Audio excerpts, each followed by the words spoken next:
Rodolfo Pérez, nutricionista desde quando? Me formei em 2003. Tá. Quase 20 anos aí. 20 anos. E vamos falar então sobre melhores alimentos e dietas para cada biotipo. Então já clica no gostei, se inscreve no canal Leandro Twin e no canal Rodolfo Pérez. Entre os alunos da consultoria eu vejo que tem bastante essa dúvida entre biotipo e somatotipo. Né? Então você pega lá endomorfo, mesomorfo e ectomorfo, que é uma coisa de morfia que você pode mudar. Isso é um somatotipo. Um biotipo seria muito mais uma predisposição genética, alguma coisa assim. Mas não vamos entrar muito nisso, porque senão vai ficar muito acadêmico. Eu já expliquei isso no canal, só procurar Leandro Twin mais tema que você vai entender. Vamos entender assim, aquela como se fosse, vamos tratar aqui como se fosse uma carga genética, o ectomorfo, o endomorfo e o mesomorfo. Existem melhores alimentos, melhores dietas de acordo com essas aqui entendidas genéticas? O que você vê isso na sua carreira aí? Excelente pergunta, Leandro. A princípio, né, a gente bate o olho ali no biotipo do indivíduo, a gente já começa a imaginar ali uma determinada estratégia nutricional. Mas muitas vezes a gente acaba sendo surpreendido, né, por várias situações que vão ali muito mais de encontro com outras estratégias, por isso que é muito importante o acompanhamento nutricional e não simplesmente essa proposta vai dar certo para determinado biotipo, determinada pessoa 100% das vezes. Então, existem outros fatores em conjunto que devem ser analisados, desde, claro, predisposições genéticas, mas um fator que hoje é muito estudado na nutrição, fica aqui a dica para o pessoal até se aprofundar, é com relação à qualidade do intestino, a microbiota intestinal. Isso é muito importante. Porque muitas vezes, isso varia, pessoal, desde o tipo de parto, se foi normal, se foi se foi cesárea, como que foi a amamentação exclusiva, se foi ou não por 6 meses, o que é raro, infelizmente, como que foi a introdução alimentar. Então, os primeiros 1000 dias de vida, que compreende o período gestacional, mas os 2 primeiros anos são determinantes para a formação da microbiota. Aí, puxando um outro assunto também, que é muito popular entre vocês, é índice glicêmico. Batata inglesa ou batata doce, arroz branco ou arroz integral. Tudo vai depender da qualidade da microbiota, no sentido do impacto da glicemia para cada indivíduo. Então, a seleção de alimentos, aí voltando à sua pergunta, depende muito mais do biotipo e também de outros fatores. Eu destaco aqui a microbiota. Então, a melhor maneira é a observação. Nós elaboramos uma determinada dieta e vamos ver a resposta desse indivíduo com ela. Quando somos munidos ali por exames laboratoriais, acaba sendo muito mais fácil. Vamos ver ali a resposta com relação a níveis de insulina, triglicerídeos, com esse indivíduo que está ingerindo a quantidade X de carboidrato. Então, isso num consultório a gente acaba tendo essa grande facilidade. Agora, de uma forma geral, para quem ainda não tem essa facilidade no acompanhamento, nós voltamos para aquele, por exemplo, aquele biotipo ectomorfo, que tem uma grande dificuldade em ganhar massa muscular, na maioria das vezes, e quando ganha peso, geralmente é na região da cintura, né? A princípio, nós imaginaríamos que é uma forma de trabalho muito mais interessante, uma dieta mais rica em carboidratos, né, do que, por exemplo, um endomorfo, onde trabalharemos com menos carboidrato. Mas, de novo, isso é apenas o início, porque ao longo do processo nós teremos algumas surpresas provavelmente e vamos ajustando para cada caso. Legal. Então não é tão simples assim quanto parece, né? De realmente a gente bater o olho, não é essa estratégia, porque muitas vezes somos surpreendidos por questões, né, que fogem dos olhos, nós precisamos identificar ao longo do acompanhamento. E esse lance que você falou da microbiota e tudo, o pessoal não dá atenção, falei disso nos meus cursos. Isso é muito sério, pessoal. O pessoal acha que é só frango e arroz, não tem que ter salada, não tem que ter fruta, não tem nada assim a dieta, não tem nem as próprias fibras, né? Às vezes o cara só come arroz branco, então isso é muito importante. Mas enfim, voltando aqui um pouco, eu vejo muito isso, por exemplo, o ectomorfo ele fala, não, eu já vou fazer uma dieta e já vou sujar a dieta, vou comer bolo no café da manhã porque eu tenho metabolismo acelerado e não engordo. Você tem um metabolismo acelerado, né? Para quem está em casa, tudo bem, ele pode ser mais acelerado, beleza, mas tem um limite. Passou daquele limite, você ganha gordura. Exato. E aí é realmente buscar essa origem das calorias de uma maneira saudável. E pensando também de novo nesse assunto que não dá para fugir, você vai afetar a sua microbiota com uma alimentação tão suja assim, repleta de hambúrguer, repleta de refeições livres, né? Isso realmente não é a melhor forma de trabalhar. Voltando até a questão do suplemento à base de carboidrato, um oximase, por exemplo, pode ser muito interessante para na composição de um planejamento alimentar mais calórico com relação à refeição refeições líquidas. Faz uma sólida, qualidade. uma líquida, uma sólida, uma líquida. As calorias líquidas, nesse caso, acabam sendo muito interessantes. Suco de frutas junto com a refeição é o que geralmente é o oposto do que geralmente se fala, né, quando se fala de alimentação, porque a maioria das pessoas está buscando emagrecimento. Mas para quem necessita de calorias, seja um atleta com gasto energético muito grande ou então alguém com metabolismo bem acelerado, as calorias líquidas ajudam muito. Então, compor um suco de laranja acompanhando o almoço, um suco de uva concentrado, além das refeições líquidas ali intermediárias. Né? A gente está falando aqui do ectomorfo, pessoal, como exemplo, mas não quer dizer que um endomorfo, que de repente num período da vida vai ter um apetite um pouco reduzido, tem que comer muita caloria, não posso usar dessas estratégias. Também, perfeito. Você é obeso. Sim, e eu também. Exato. Então, geralmente quem trabalha com isso se apaixona tanto porque teve a vida transformada, né, Leandro? Meu caso, muito interessante. Meu caso foi isso também. Né? Mas assim, é legal que provavelmente hoje você também, quando a gente vai treinando, melhorando nossa qualidade, a gente tem que ingerir tantas calorias que às vezes vai se tornando difícil e eu opto por refeições líquidas. Eu mesmo trouxe agora aqui aveia, whey, leite desnatado. É uma coisa que 10 anos atrás, 15 anos atrás, era impensável. Nunca vou gastar caloria com isso, até porque tenho fome. E meu metabolismo era lento, né?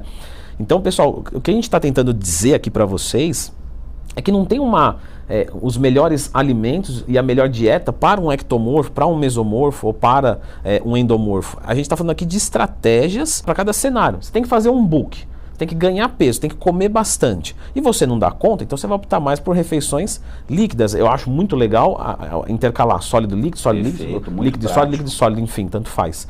Já no caso, por exemplo, de uma pessoa que está com um apetite muito alto e ela quer, né, reduzir isso, mas manter uma ingestão ao contrário. Então, a refeição sólida em todos, bastante salada, pega alimentos de densidade energética menor, etc, etc, etc.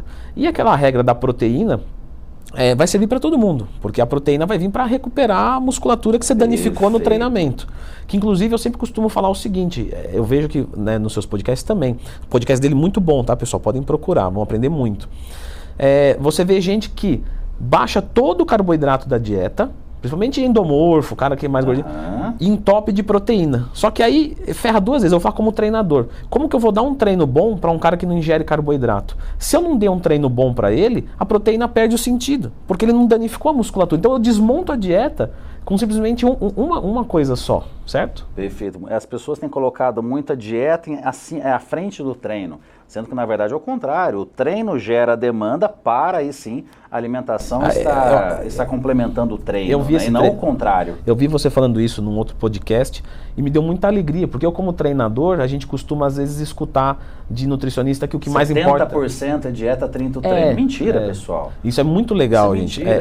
Só que também, assim, depende do contexto. Por exemplo, num contexto de emagrecimento, aí eu tenho que falar, o mais importante é a dieta.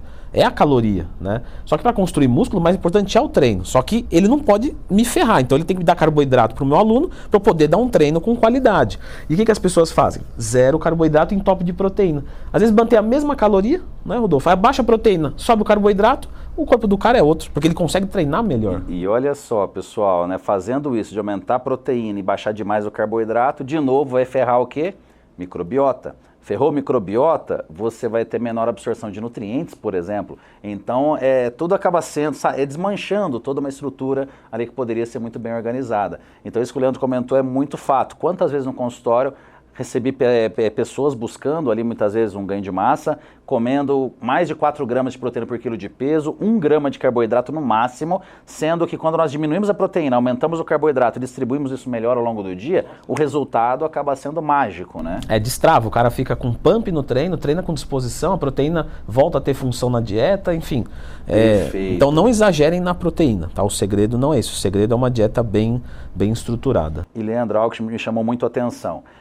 Você comentou, né, que você era, né, obeso, aí, né, foi mudando seu estilo de vida, lá atrás metabolismo lento, hoje é muito mais acelerado, isso nós chamamos de epigenética, né, as mudanças ali da nossa expressão gênica ao longo da vida, e isso é incrível. Então, claro, nós nascemos, aí volta aquela questão de como foi o parto, aí aleitamento materno, introdução alimentar e tal, mas antes disso nós nascemos com uma determinada característica genética, seja para ganhar massa muscular, ou seja para para acumular mais gordura, mas nós podemos, de acordo com o meio em que nós vivemos, estarmos mudando essa característica genética. E olha que interessante, pessoal, nós podemos passar uma característica genética melhor para nossos filhos, né? Isso pode ser mudado ao longo da vida. Ou pior também, o grande né? problema hoje é que as pessoas estão piorando a sua carga genética, estão dificultando a vida das próximas gerações. É um dos motivos que a obesidade apenas aumenta. Não é só a questão do ambiente atual, mas sim dessa questão genética, né, que está sendo passada adiante de uma maneira cada vez pior.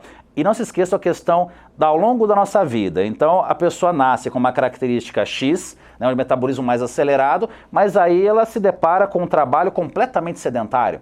Ela passa o dia inteiro sentada. Então, isso também, no final das contas, vai ter um impacto até maior, né, se for analisar ali na elaboração de um programa alimentar, do que aquele metabolismo que antigamente era acelerado, quando na adolescência jogava bola, brincava, etc. E hoje vai na academia 4, 5 vezes por semana e o resto do tempo passa sentado ou deitado, né? Poxa, o gasto de energia vai ser bem baixo. Muito baixo, muito baixo. E acho que fica legal aqui falar, também, só para entrar aqui no contexto dos melhores alimentos e dieta e tal, o que a gente tem que olhar é sempre as particularidades, e aí falando de carga genética, para fazer o gancho, por exemplo, tem gente que nasce com menos produção de enzimas de lactase. Perfeito. Então, nesse caso, independente se é ecto, endo, meso, forte, pequeno, tanto faz.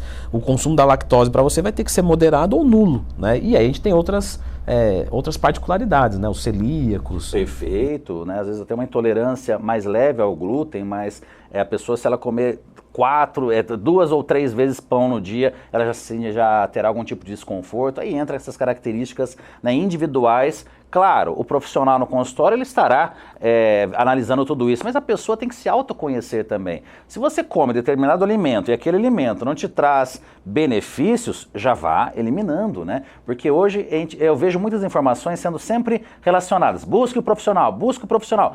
Pô, mas no meu caso, eu só fui ter condição financeira para buscar um profissional lá com meus 25 anos de idade. Valdemar Guimarães que fala, né? Precisa de babá pra tudo. Exato, babá pra tudo, precisa de tudo nutricionista, tudo treinador, tudo médico. Daí, num país onde a maior parte das pessoas, né, conseguem esse acesso mais tarde, assim como o meu caso, e aí, né, a gente tem que também ter esse autoconhecimento e estar aprendendo realmente sobre como seu corpo reage a cada situação. Portanto, se inscreva no canal do Rodolfo Pérez. Se tiver qualquer dúvida, Rodolfo Pérez mais tema ou Leandro Twin mais tema aqui no YouTube, certo? Rodolfo, vou deixar então para o pessoal aqui uma indicação para eles continuarem estudando sobre os melhores alimentos para ganhar massa muscular, etc. Que é um vídeo que eu fiz aqui, acho que vai ficar bem contextualizado. Então, prossigam os estudos, cliquem nesse vídeo aqui.